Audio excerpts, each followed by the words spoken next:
Hello, dans cette vidéo, j'ai corrigé un exercice du Math Admission Test édition 2022, c'est de la géométrie, je vais vous faire deux choses. 1. Une belle démonstration avec des rappels de cours à la française, et 2. Restez jusqu'à la fin, une version à l'anglaise, super rapide pour déchirer ce petit concours. Dans cet exercice, plusieurs niveaux de difficulté, et j'ai envie de commencer par faire des petits rappels sur ce que c'est le cercle et comment on le gère alors en classe de première dans le programme du lycée. Pour ceux qui maîtrisent ça à fond, il y aura peut-être une petite difficulté dans l'étape 2, qui est pas simple non plus, qui est en fait de répondre à la question. Donc l'étape 1, ça va être bien mettre en place tout le problème, l'étape 2, ça va être comment conclure. Donc l'équation x2 moins 4x plus y2 moins 4y plus 8 égale, alors là on sent que les problèmes commencent, k cube moins k. Bon, cette équation, c'est l'équation d'un cercle. Pour quelle valeur de k? Pour toutes les valeurs de k. Seulement pour des valeurs entre moins 1 moins 4, et, enfin entre moins 4 moins 1 et plus grand que 1, pour les valeurs plus grand que 1, plus petites que moins 1, ou ici, entre moins 1 et 0, ou plus grand que 1. Une des 5 solutions. J'ai envie de faire plusieurs rappels pour être sûr qu'on est sur la même longueur d'onde et que vous avez déjà au moins entendu une fois cette définition géométrique, qu'on soit bien clair. Qu'est-ce qu'un cercle? Vous devez expliquer un cercle à un extraterrestre, disons. Vous lui dites, oh, c'est un machin qui est comme ça, bon, ça marche pas. Il faut lui faire un truc du genre, bon, très précis et qui ne puisse pas se tromper, quoi. Vous dites, pour un point donné, j'appelle grand oméga, un cercle, c'est l'ensemble des points à une distance constante de ce point. Je prends une distance constante, pouf, ici. Voilà un point à une distance donnée de ce point. En voici un autre. En voici un autre. En voici un autre. Bon, vous avez compris. Hop, l'ensemble des points équidistants de ce point, dans le plan en tout cas, c'est un cercle. Dans l'espace, c'est une sphère.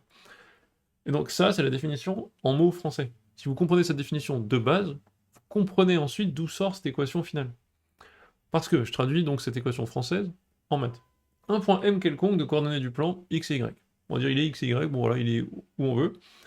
Il va être sur le cercle de centre grand oméga, coordonnées AB données, de rayon R, si, attention, point fixé grand oméga, bah, s'il fait partie de ces points qui sont une distance constante. Bah donc si la distance grand oméga M est égale à R, distance constante, on appelle le rayon, j'appelle R.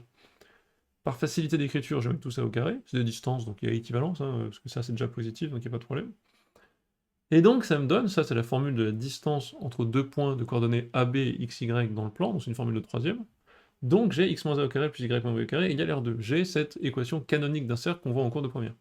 C'est vraiment la traduction en maths de cette définition fondamentale qui est un cercle, c'est l'ensemble des points à une distance constante d'un autre.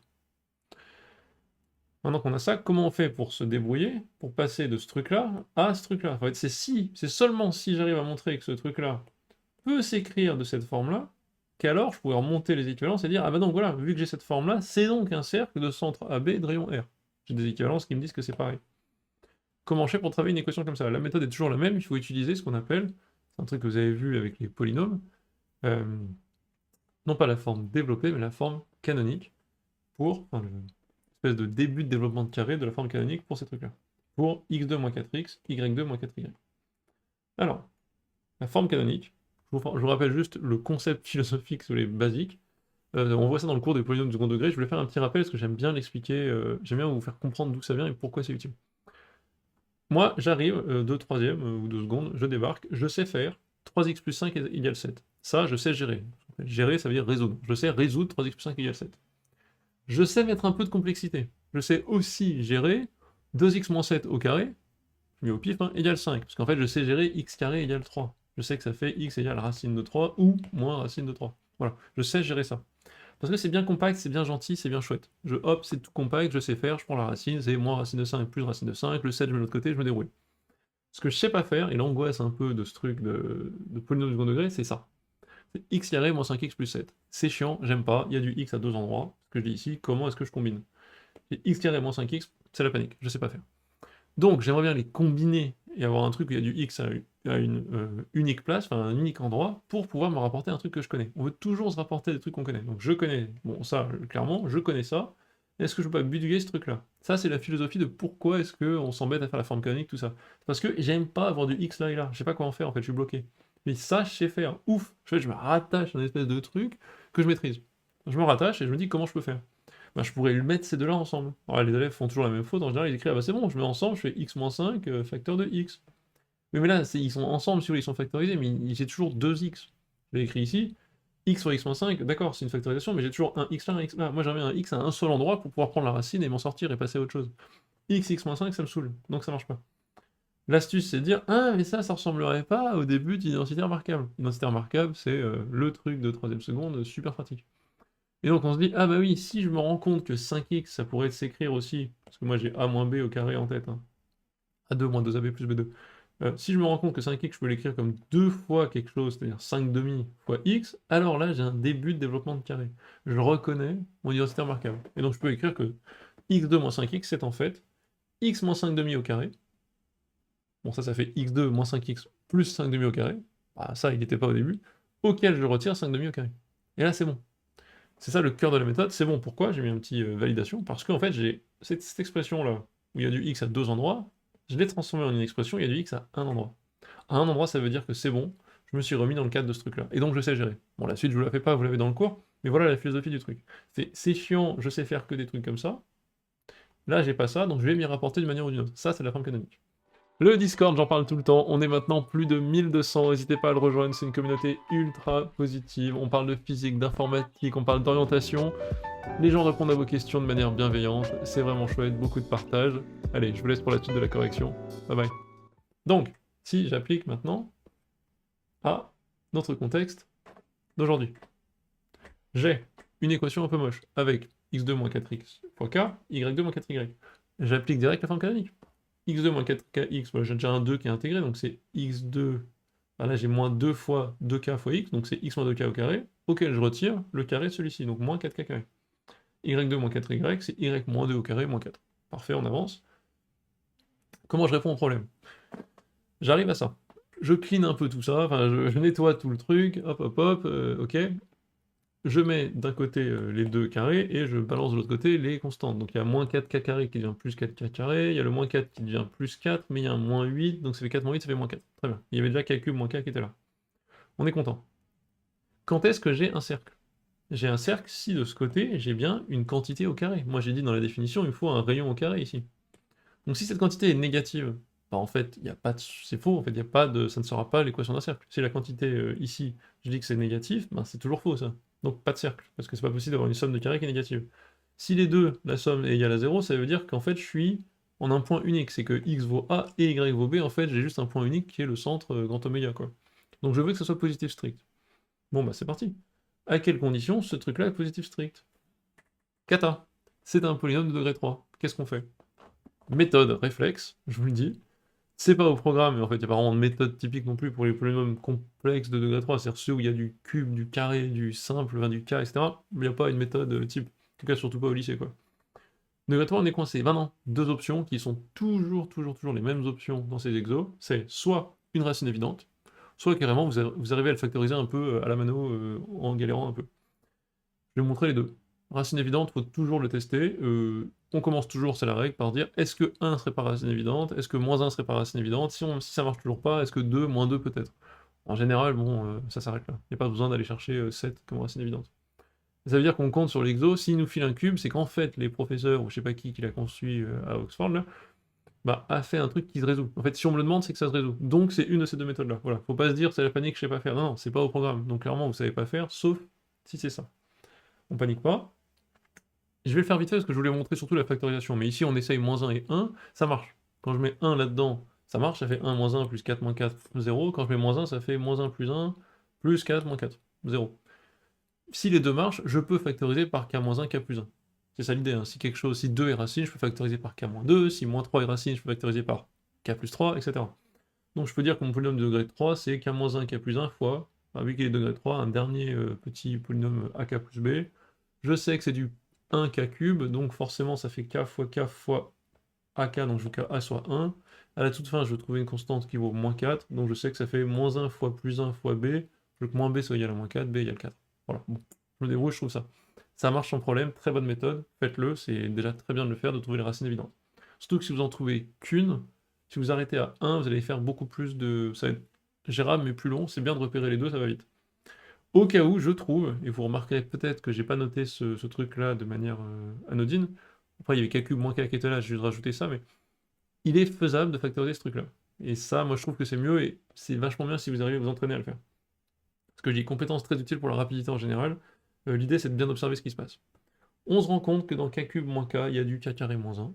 Et là, je le vois tout de suite, je sens que je peux me factoriser par k et ça va sortir. 4 carré, 4k carré moins 4, je factorise par 4, c'est pareil. Et en fait, là, je suis bon. Dès que je fais ça, je vois qu'en effet, bah, ça va ensemble, ça va ensemble. Tout de suite, j'ai un terme commun qui apparaît. K fois k carré moins 1, 4 fois k carré moins 1, c'est fini. J'ai k carré moins 1 fois k plus 4, identité remarquable, je trouve ça. Vous allez me dire, ok, t'es gentil, tu le sors en 2 secondes, t'es prof de maths. Ok, je pense que c'est gérable comme skill. Ça se travaille comme toutes les compétences, hein, il faut le travailler. Mais ça, c'est un truc très très anglais de savoir vous faire factoriser, calculer rapidement. Eux, ils ont ça beaucoup plus que nous. Ils font moins de démonstrations théoriques, ils sont moins doués pour démontrer des résultats, ils font ça plutôt à la fac. Mais ils ont développé depuis qu'ils ont 13-14 ans, qui font l'équivalent du brevet, le GCSE, etc. Ils développent un peu ce flair à la factorisation. Je vous conseille de le développer parce que en France, bah, ça fait de vous vraiment un tueur. Vous êtes déjà censé être bon en démonstration, vous êtes en plus très bon en calcul si vous maîtrisez ces trucs-là. Vous faites ça, vous factorisez, donc qu'est-ce que c'est la conclusion? Bah, maintenant qu'on a ça, on est bon, hein. On veut que ce truc-là, P de K, soit positif, on fait un tableau de signes, c'est réglé. Tableau de signes, donc il y a 3 racines, moins 4, moins 1, 1, moins, machin, on se débrouille, vous faites un tableau de signes très classique, là j'explique pas, et on trouve que c'est moins, plus, le signe de la quantité P de K. Moi je veux qu'elle soit positive, cette quantité. C'est donc l'ensemble, ici et ici. Tout ça, c'est très bien, c'est très long, c'est très français, c'est très complet et démontré. J'aime bien, j'adore faire ça, hein. Y a-t-il pas une manière de déchirer ce concours? Parce que vraiment le but c'est pas de faire une belle démonstration qui sert à rien, hein. Le truc c'est un QCM. Donc je vous l'ai fait parce que je voulais faire un peu de cours aussi, au cas où ça va être certain, je suis content. Le but c'est quand même d'aller vite. Il y en a 10 des comme ça, il y a A, B, C jusqu'à J. Donc il y en a une dizaine. L'idée c'est d'aller vite. Comment aller vite? Peut-être qu'en fait on peut juste éliminer quelques réponses de manière évidente. Donc je pense qu'on ne peut pas s'arrêter au-delà de ça. On est obligé d'aller jusqu'à là, en gros. D'aller jusqu'ici. Voilà. D'aller jusqu'à cette version-là. Quand on est là, on peut résoudre en 2 minutes. Mais j'imagine que si vous connaissez votre méthode de cours, c'est pas trop compliqué. Là, j'ai écrit que des trucs de cours, donc l'exercice commence vraiment ici. C'est je repère ça, j'arrive à ça. Voilà. Ici, soit je fais tout mon truc que je viens de faire, voilà, racine évidente, ou machin, très bien, tableau de signes, soit j'élimine une par une des réponses. Comment je fais? Bon, vous avez la réponse ici, je vais détailler.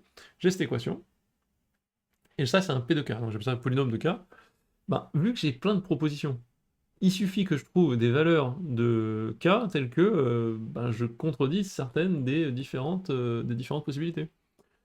Est-ce que ça, c'est positif, P de K, pour toutes les valeurs de K? Bon, déjà, c'est un polynôme du degré 3, donc je sais que c'est pas positif, ça fait un truc comme ça va à moins l'infini plus l'infini d'un côté et de l'autre, c'est mort. Mais on peut juste le justifier en disant P de 0 c'est moins 4, pouf, j'élimine. Donc c'est pas possible. Ensuite, celle-ci, bon, je vais pas trouver de contre-exemple, donc on va avancer. Je vais tester, imaginez que vous savez pas encore ce que c'est ça la réponse, bah vous testez P de moins 2, hop, je fais un P de moins 2. P de moins 2, ça me donne 6. 6 c'est positif, donc ça n'exclut pas la réponse B, mais 6, c'est-à-dire que P de moins 2 égale 6, la valeur de K égale moins 2 me donne un truc positif, c'est donc une équation de cercle, c'est-à-dire que moins 2 est acceptable comme valeur de K, donc je peux rejeter ça. Là on disait que si K est plus grand que 1. Et là on me disait que si K est juste avant moins 2.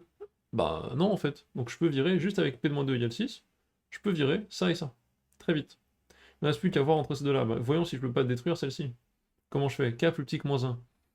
Bon, il suffit que je trouve une valeur de K qui est positive, et je sais que, enfin en gros là ça me dit, le polynôme va être positif, c'est un peu le même argument que là-haut en fait, le polynôme va être positif que d'un certain côté. Est-ce vrai? Bah, il suffit de, non c'est pas vraiment le cas comme là-haut, il suffit de trouver en fait une valeur positive de K, enfin, ou au-dessus de moins 1, tel que j'ai P de K est positif quoi. Et bon là j'ai pris P de 2. P de 2, je le calcule, ça va.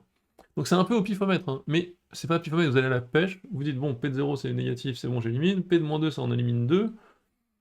C'est pas trop compliqué d'éliminer celle-ci ou celle-ci, il suffit de trouver un cas positif. Voilà, ça se fait. Donc là, honnêtement, vous avez votre calcul qui prend à peu près... Enfin, faire cette démarche-là de mettre l'équation sous forme canonique de cercle, ça prend 2 minutes si vous savez le faire, donc vous arrivez à ça, 2 minutes, et ensuite vous testez à la pêche des solutions qui vont éliminer, enfin des cas qui éliminent des A, B, C, D, E. Ça peut prendre 5 minutes max, là vous le torchez en 7 minutes. La version au-dessus, c'est la version française rédaction DM. Donc c'est cool, mais c'est pas ce qu'il faut faire le jour J si vous passez le Math Admission Test. Voilà, c'était beaucoup de méthodologie. Bah, je vous retrouve pour une prochaine vidéo la semaine prochaine, et je vous dis surtout de me laisser des commentaires si vous avez des questions, et je vous dis à la prochaine. Bye bye.